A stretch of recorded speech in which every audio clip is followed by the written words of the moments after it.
Before you hear this, quiet the noise of the day. Let these words return you to the self that is greater than every condition. Tonight, I will show you how to leave the state that keeps money a problem in your world. Many of you come to me struggling to understand how to bring forth money, as though money were the issue. Money is never the issue. The issue is the self you keep reviving each time you react to numbers as though they hold authority. Now, let me tell you a story that will show you what I mean. One day, a man came to me, weighed down by what he believed was a financial crisis. He confessed he could not lift himself from his condition, for he imagined money to be the cause of his suffering. I told him, "You are not confined by facts. You are confined by the man you keep remembering." He looked at me, unsure of what to do next. I said to him, "If you know how to occupy the state, the money will come. It must. Do not concern yourself with how money will come. That is the easiest part." I gave him a single line that would release him from the self he had worn. Not a formula, not a ritual, but a new place of consciousness. I remember when, for a moment, he assumed the one who had already moved beyond the former state. That phrase became the very feeling from which he lived. You do not repeat the line to convince yourself. You speak it because you are the one who has long left it behind. When he moved into that feeling, when he let that new identity carry more reality than the former self, he was no longer describing lack. He was remembering it. He could look back at the old state without returning to it. And as he remained in that new identity, the outer world, the faithful mirror, began to rearrange itself without his effort. Paths opened from places he had never set foot upon.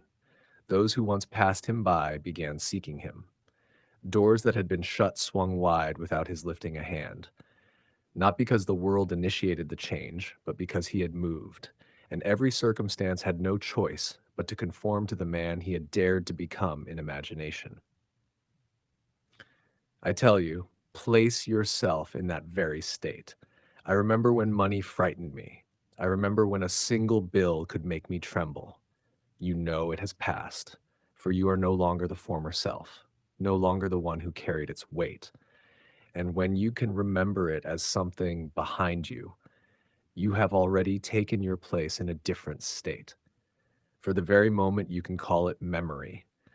You have departed from that old identity entirely, not to escape anything, but to place yourself in the one who has that state of being. Feel from that new identity and allow the old image of you to remain only as memory. When you can see a limitation as something finished, it can no longer bind you. For what you hold in memory becomes the self you occupy. And the self you occupy shapes the very world that rises to meet you. The world does not initiate the movement. You do.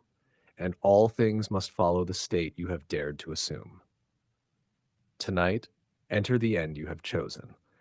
I remember when, and I tell you, for this law there is neither great nor small, neither difficulty nor ease.